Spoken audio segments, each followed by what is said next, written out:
Friends, आज हम पढ़ना शुरू करेंगे पद्म पुरस्कारों के बारे में।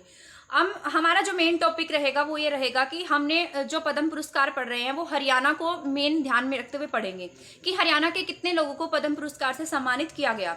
तो शुरू करते हैं हमारी आज की क्लास। वैसे हम और मेन टॉपिक जो भी हैं, मतलब मेन इंपॉर्टेंट पॉइंट्स हैं जो इंडिया से रिलेटेड है, उनके बारे में भी पढ़ लेंगे। ठीक है, तो शुरू करते हैं हमारी आज की क्लास। पद्म पुरस्कार 2022। जो पद्म पुरस्कार है वो भारत के सर्वोच्च नागरिक पुरस्कारों में से एक है। क्या है भारत का सर्वोच्च नागरिक पुरस्कार? वैसे तो भारत रत्न है, पर भारत रत्न के बाद में जो पद्म पुरस्कार दिए जाते हैं वो मेन होते हैं। ठीक है, यह पुरस्कार विभिन्न क्षेत्रों में, जैसे कला में दिया जाता है। मतलब अब किन किन क्षेत्रों में जो पद्म पुरस्कार है वो दिए जाते हैं, तो किन किन क्षेत्रों में दिए जाते हैं? जैसे कला, आर्ट में दिए जाएंगे। समाज सेवा, जो समाज के लिए काम करते हैं, विज्ञान के लिए, व्यापार, चिकित्सा, इन सब में जो काम करते हैं उनके लिए क्या दिया जाता है? आपको पद्म पुरस्कार दिए जाते हैं। सिविल सेवा हो गई जैसे, तो इन सबको क्या दिए जाते हैं? पद्म पुरस्कार इन सब क्षेत्रों के लोगों को दिए जाते हैं। जो ये पुरस्कार होते हैं इनकी घोषणा कब की जाती है? प्रत्येक वर्ष गणतंत्र दिवस के अवसर पर इनकी घोषणा की जाती है। ठीक है, इन पुरस्कारों का वितरण कब किया जाता है? मार्च अप्रैल के महीने में ये बांटे जाते हैं। और ये किसके द्वारा दिए जाते हैं? तो ये किसके द्वारा दिए जाते हैं? आपके ये दिए जाते हैं राष्ट्रपति भवन में। कहाँ दिए जाते हैं? राष्ट्रपति भवन में ये दिए जाते हैं। और इन्हें कौन बांटता है? ये बांटे जाते हैं आपके राष्ट्रपति जी के द्वारा। किसके द्वारा बांटे जाते हैं? राष्ट्रपति जी के द्वारा। ठीक है, इसके बाद हम पढ़ेंगे ये किन किन श्रेणियों में दिए जाते हैं। मतलब जो पद्म पुरस्कार हैं वो कितनी श्रेणियों में दिए जाते हैं। ठीक है, तो इसको कितनी श्रेणियों में बांटा गया? 3 श्रेणियों में बांटा गया है। एक होता है पद्म विभूषण, दूसरा है आपका पद्म भूषण, तीसरा है आपका पद्मश्री। ठीक है, जो पद्म विभूषण है वो आपका दूसरा बड़ा नागरिक सम्मान है, और पद्म भूषण आपका तीसरा बड़ा नागरिक सम्मान है, और पद्मश्री जो है वो आपका चौथा सबसे बड़ा नागरिक सम्मान है। पहले नंबर पे क्या आता है? आपका भारत रत्न आता है। कौन आता है सबसे पहले? भारत रत्न आता है, उसके बाद पद्म विभूषण, उसके बाद आता है पद्म भूषण, और उसके बाद आता है पद्मश्री।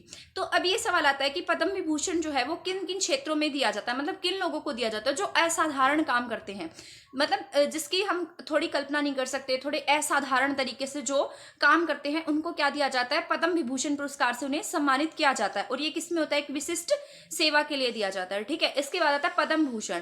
जो पद्म भूषण पुरस्कार है वो उत्कृष्ट कोटि के लिए दिया जाता है, यानी कि कोई स्पेसिफिक कोटि है उसके लिए दिया जाएगा, और ये विशिष्ट सेवा के लिए दिया जाएगा। और पद्मश्री किसी भी श्रेणी में विशिष्ट सेवा के लिए, जैसे खेल में, एजुकेशन में, लिटरेचर में, इनमें से किसी भी क्षेत्र में आपको क्या दिया जा सकता है?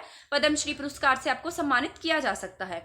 इसके बाद है पद्म पुरस्कारों का बंटवारा। अब ये सवाल आता है कि जो इंडिया है, इंडिया में अब की बार कितने लोगों को पद्म पुरस्कार से सम्मानित किया गया है? तो कितने लोग हैं? 2022 में 128 लोगों को क्या दिया गया है? पद्म पुरस्कार दिया गया। अब की बार कितने लोगों को पद्म पुरस्कार मिला है? टोटल 128 लोग ऐसे हैं जिन्हें क्या मिला है? पद्म पुरस्कार अब की बार दिया गया है। तो कितने, मतलब कैसे कैसे इनको डिवाइड किया गया है? तो 4 क्या दिए गए हैं अब की बार? पद्म विभूषण पुरस्कार कितने दिए गए हैं? 4। और 17 क्या दिए गए हैं? पद्म भूषण पुरस्कार। कितने हैं पद्म भूषण पुरस्कार? आपके 17 हैं। और 107 क्या दिए गए हैं? पद्मश्री पुरस्कार हैं। ठीक है, तो ये टोटल कितने होंगे? 128। तो 128 आपको मतलब क्या दिए गए हैं? पद्म पुरस्कारों से सम्मानित अब की बार किया गया है। वह 128 लोगों को क्या दिया गया है? पद्म पुरस्कार अब की बार दिया गया है। अब ये सवाल आता है कि जो हरियाणा है, हम मेन टॉपिक हरियाणा का लेकर चल रहे हैं, तो हम हरियाणा को डिटेल में पढ़ेंगे कि हरियाणा के कितने लोगों को अब की बार पद्म पुरस्कार से सम्मानित किया गया। ठीक है, तो हरियाणा के कितने लोगों को पद्म पुरस्कार से सम्मानित किया गया है? हरियाणा के 5 लोग ऐसे हैं जिन्हें क्या दिया गया अब की बार? पद्म पुरस्कार से सम्मानित किया गया। और वो कौन सा पुरस्कार मिला है?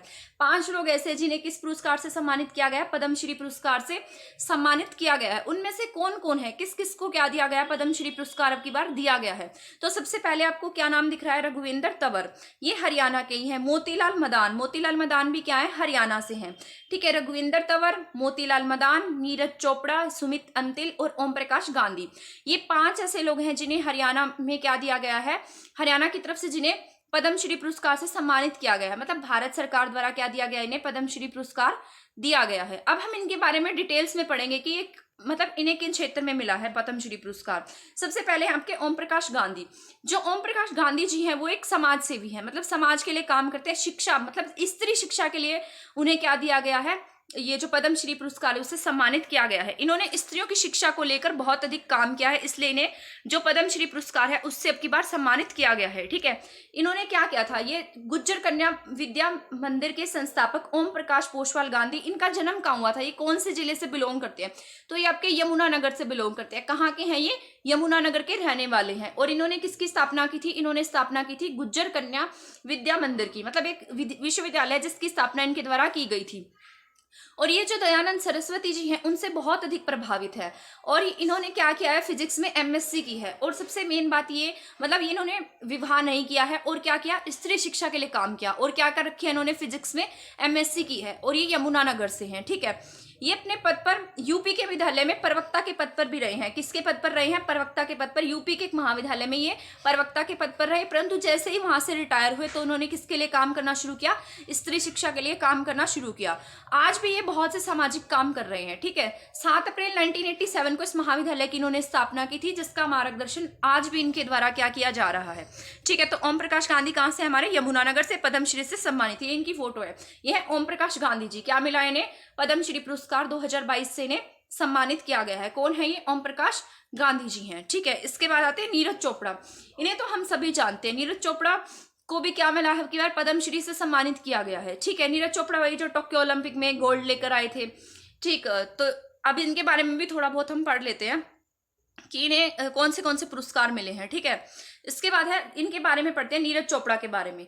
नीरज चोपड़ा ने टोक्यो ओलंपिक 2021 में जेवलिन थ्रो में 87.85 मीटर में भाला फेंककर गोल्ड मेडल जीता था। कितने में, 87.85 मीटर में इन्होंने क्या भाला फेंका था और क्या जीता था, गोल्ड मेडल जीता था। 121 साल बाद भारत की तरफ से एथलीट में ये गोल्ड जीता गया था। और जो नीरज चोपड़ा है, इन्हें किस पुरस्कार से और सम्मानित किया गया है, इन्हें मेजर ध्यानचंद पुरस्कार से भी सम्मानित किया गया है। ये भारत को भाला फेंक खेल में गोल्ड दिलाने वाले क्या है, पहले भारतीय हैं। और इन्हें किसके द्वारा सम्मानित किया गया, इन्हें राष्ट्रपति के द्वारा ही सम्मानित किया गया है, और इन्हें मेजर ध्यानचंद पुरस्कार से भी सम्मानित किया गया है।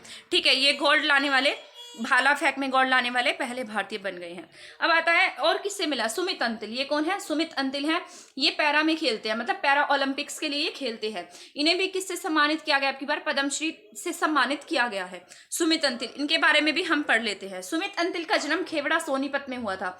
कहाँ के हैं ये, खेवड़ा सोनीपत से हैं। और ये जब ये पहले कुश्ती में अपना करियर बनाना चाहते थे, लेकिन 2015 में एक बार ये आ रहे थे तो इनकी बाइक की जो टक्कर थी वो किसी ट्रक से हो गई, और इनके क्या हुआ, बाएं पैर का जो घुटना है वो काटना पड़ा, घुटने तक इनका जो पैर है वो काटना पड़ा। और फिर क्या हुआ, ये बाद में कुश्ती को छोड़कर जेवलिन में खेलने लगे, और 2016 में इनको एक कृत्रिम पैर लगाया गया। ये पहले कुश्ती में खेलना चाहते थे, लेकिन बाद में पैर की वजह से ये नहीं खेल पाए और जेवलिन में अपना करियर बनाया। टोक्यो पैरा ओलंपिक 2020 में जेवलिन थ्रो में 68.55 मीटर में इन्होंने क्या जीता है, गोल्ड जीता है। इन्हें भी मेजर ध्यानचंद पुरस्कार से क्या किया गया है, सम्मानित किया गया है, और अब की बार इन्हें 2022 के लिए पद्मश्री पुरस्कार भी मिला है। ठीक है, इसके बाद आता है राघवेंद्र तंवर। अब ये आता है राघवेंद्र तंवर जी कौन है, इन्हें भी क्या दिया गया, अब की बार 2022 के लिए पद्मश्री पुरस्कार से सम्मानित किया गया है। ये कुरुक्षेत्र विश्वविद्यालय के प्रोफेसर भी रह चुके हैं। ठीक है, इन्हें क्या मिला है, पद्मश्री अवार्ड मिला है। इंडियन काउंसिल में हिस्ट्री रिसर्च नई दिल्ली के चेयरमैन भी रहे हैं। इन्हें जम्मू कश्मीर पर रिसर्च करने पर यूजीसी नेशनल फेलोशिप अवार्ड भी मिला है। 2015 से जुलाई 2016 तक हरियाणा संस्कृत साहित्य अकादमी के क्या रहे हैं, डायरेक्टर भी रहे हैं, और इन्हें क्या मिला है, पद्मश्री पुरस्कार से इन्हें सम्मानित किया गया है। ठीक है, ये कहाँ के, हमारे कुरुक्षेत्र विश्वविद्यालय के क्या रहे हैं, प्रोफेसर रहे हैं, और जम्मू कश्मीर पर इन्होंने बहुत सारी रिसर्च की हैं, और हरियाणा संस्कृत अकादमी के क्या रहे हैं, ये डायरेक्टर भी रह चुके हैं। इसके बाद है मोतीलाल मदान। ठीक है, मोतीलाल मदान जी के बारे में पढ़ेंगे हम। मोतीलाल मदान को भी किससे सम्मानित किया गया है, इन्हें भी पद्मश्री 2022 से सम्मानित किया गया है। जो मोतीलाल मदान जी हैं, इन्होंने क्या किया है, 12 से भी ज्यादा हार्मोन से मदद लेकर गाय और जो भैंस हैं और जो अन्य पशु हैं उनमें जो प्रजनन क्षमता है उसको बढ़ाने का काम किया है, मतलब उनमें सफलता हासिल की है। इतना ही नहीं, इन्होंने भारत के साथ साथ जो दुनिया के कई देश हैं उनमें भी भ्रूण के क्लोनिंग, मतलब क्लोन से रिलेटेड इन्होंने काम किया है। और ये कहाँ से बिलोंग करते हैं, आपके हरियाणा जिले से बिलोंग करते हैं।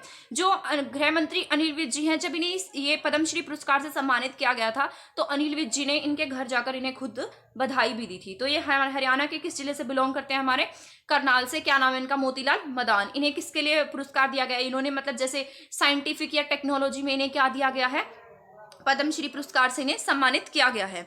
ठीक है, ये इसके बाद आता है पद्म भूषण। अब हम शुरू करेंगे जो देश से रिलेटेड है, क्योंकि ऐसे 2-4 टॉपिक हमें पढ़ लेने चाहिए जो हमारे एग्जाम के पॉइंट ऑफ व्यू से जरूरी हों। अब शुरू करते हैं पद्म विभूषण पुरस्कार। पद्म विभूषण पुरस्कार किस किस को मिला है? तो हमारे देश में अब की बार सिर्फ 4 लोगों को किससे सम्मानित किया गया? पद्म भूषण पुरस्कार से सम्मानित किया गया। ये जैसा कि आप सभी जानते हैं, जनरल बिपिन रावत। कौन है ये? हमारे जो सेना के अध्यक्ष रहे थे जनरल बिपिन रावत जी, इन्हें मरणोपरांत क्या दिया गया है? पद्म विभूषण 2022 से सम्मानित किया गया है। ठीक है, इसके बाद में आता है कल्याण सिंह। और किसे दिया गया है? जो पद्म विभूषण पुरस्कार है कल्याण सिंह को दिया गया है। इन्हें भी मरणोपरांत इस पुरस्कार से सम्मानित किया गया है। ये पूर्व सीएम रहे थे यूपी के क्या थे? ये पूर्व सीएम थे और ये आरएसएस के मेंबर भी थे और ये बीजेपी पार्टी से संबंध रखते थे। और किन्हें दिया गया है पद्म विभूषण पुरस्कार? प्रभा अत्रे को। किसे दिया गया? प्रभा अत्रे। ये भी 2022 के लिए दिया गया। ये एक गायिका है, ये पुणे महाराष्ट्र से संबंध रखती हैं। ठीक है, इसके बाद आते हैं राधेश्याम खेमका। इन्हें साहित्य के लिए, लिटरेचर के लिए, समाज सेवा के लिए पद्म विभूषण पुरस्कार से सम्मानित किया गया। ये भी कहाँ से बिलोंग करते हैं? आपके यूपी से बिलोंग करते हैं। और इन्हें क्या दिया गया? पद्म विभूषण 2022 दिया गया है। किन्हें? राधेश्याम खेमका को। यूपी से है ये भी। इसके बाद 2-4 हम जो इंपॉर्टेंट फैक्ट्स हैं जो हमारे पेपर के पॉइंट ऑफ व्यू से जरूरी हैं उन्हें पढ़ लेते हैं। ठीक है, इसके बाद आता है हमारे पास जो पद्म अवार्ड 2022, पद्म पुरस्कार 2022। इस वर्ष पद्म पुरस्कार से सम्मानित होने वाले गणमान्य व्यक्तियों में जामिया की वीसी प्रोफेसर नजमा अख्तर को पद्मश्री पुरस्कार से सम्मानित किया गया। सत्यनारायण नडेला, सुंदर पिचाई जो गूगल के सीईओ हैं, साइरस पूनावाला को पद्म भूषण से सम्मानित किया गया है। ठीक है, और किसे किसे दिया गया है? स्वामी शिवानंद। ये मेन है ये इंपॉर्टेंट रहे थे। जो स्वामी शिवानंद है ये कितने साल के हैं? 126 साल के हैं। और इन्हें किससे सम्मानित किया गया? पद्मश्री पुरस्कार से अब की बार इन्हें सम्मानित किया गया है। योगा के लिए इन्हें मेन दिया गया है कि इतनी उम्र में भी ये क्या है? फिट एंड हेल्दी हैं और योगा के लिए बहुत अधिक काम करते हैं। तो जो स्वामी शिवानंद है इन्हें क्या जीवन पत्ति के योग क्षेत्र में क्या दिया गया है?